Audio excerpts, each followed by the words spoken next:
Hey there, Psych2Go family. Welcome back. We at Psych2Go look forward to your continued love and support. With that said, let's begin.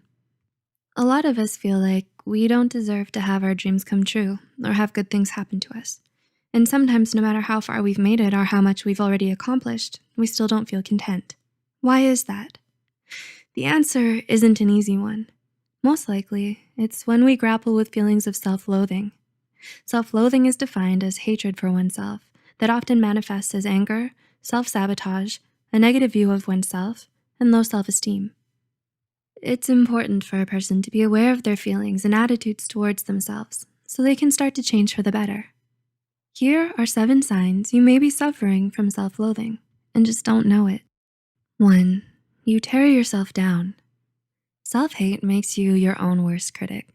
Keeping an eye on your shortcomings is a good thing, but not allowing yourself room to breathe stems from an immense dislike for your current self. You think extremely harsh things about yourself and indulge in self-pity a lot, so much that tearing yourself down has become a daily habit for you. Everyone makes mistakes, but you're so hard on yourself that you can't forgive yourself when you mess up. You're quick to blame yourself whenever something goes wrong, even if it's not your fault. You never commend yourself for a job well done, but rather criticize yourself for even the tiniest of mistakes. You're plagued by feelings of guilt, worthlessness, and inadequacy that manifest themselves as frequent complaints about yourself and your life. 2. You feel insecure around others. If you find that other people make you feel insecure about yourself a lot, it might be time to ask yourself why.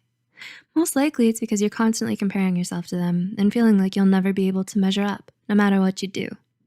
Subjecting yourself to this kind of harsh judgment is a definite sign that you hate yourself. When you look at someone else, you always focus on all the things that they have that you don't, and it makes you ungrateful for all the good things you do have. You can't help but feel bad about yourself whenever you're around someone who's happy, confident, smart, attractive, or successful. 3.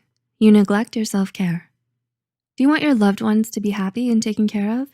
Chances are you probably answered yes right away, because when you love someone, you want what's best for them. So if you really loved yourself, you'd want that for you too. This is why neglecting your self-care is a form of self-hatred. You don't sleep well, you're not eating right, you don't exercise, you don't try to look nice for yourself, and you don't do things that make you happy. It's not that you don't have the time or can't be bothered enough. It's more about refusing yourself the pampering because of a deep-seated grudge with yourself. Since your insides are at war with you, it only seems right to let yourself show it outwardly as well. So when you look in the mirror, all you see is a haggard reflection, unworthy of love, and that's how you like it. 4. You don't let yourself be happy. You're a pessimist who's quick at finding the negative aspect in every situation. You're wary of compliments or praise because it seems mocking. You don't see yourself in a positive light and refuse to believe what others say. However, you do take their criticism to heart because it reinforces your view of yourself. You're not comfortable letting other people help, as you believe your troubles are yours alone and you deserve them. You find it hard to feel good about yourself. And this is what sucks all the joy out of your life. You resent the way you are and deprive yourself from anything, even remotely akin to delight. These are just a few of the ways that you deny yourself happiness, perhaps even unknowingly, as you fester in your own self-hatred. 5. You isolate yourself from others. You struggle to maintain relationships with others because you feel like you don't deserve their love. Often you feel their attention and love is a burden for you. You don't consider yourself good enough to remain in the circle. Since you have a low concept of your own self, you feel like they're judging you as well.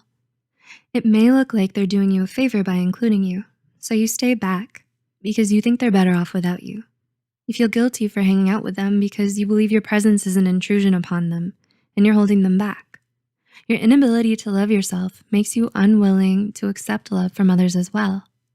As a result, you isolate yourself to refrain from inconveniencing others with your presence. 6. You put on a facade for others. You're one way when you're by yourself, and then another when you're around other people.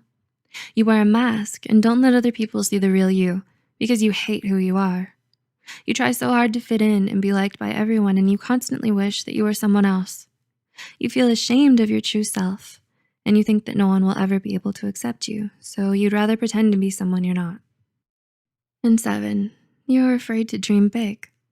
Having ambition and dreaming something big for yourself scares you. You smother your own hopes and aspirations because you think you'll never be able to achieve them, so what's the point? You look down on yourself and all that you can do and refuse to leave your comfort zone. The possibility of failure and rejection terrifies you.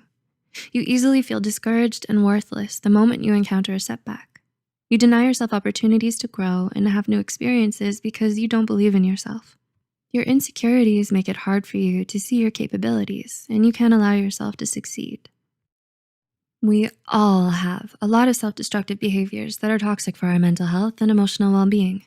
So many of us struggle with feelings of insecurity, emptiness, and worthlessness that it can sometimes lead us to hating ourselves. Becoming more aware of your self-hatred makes it easier for you to overcome it. And with time, patience, support, and dedication, you can learn to love yourself and live a happier, healthier life. Did these points remind you of someone, maybe yourself? Can you now see where such behavior stems from and why? Do these points make it easier for you to name your emotions and behaviors? Please let us know in the comments below. Also, share this video with anyone you think might benefit from it, and we'll see you in the next one.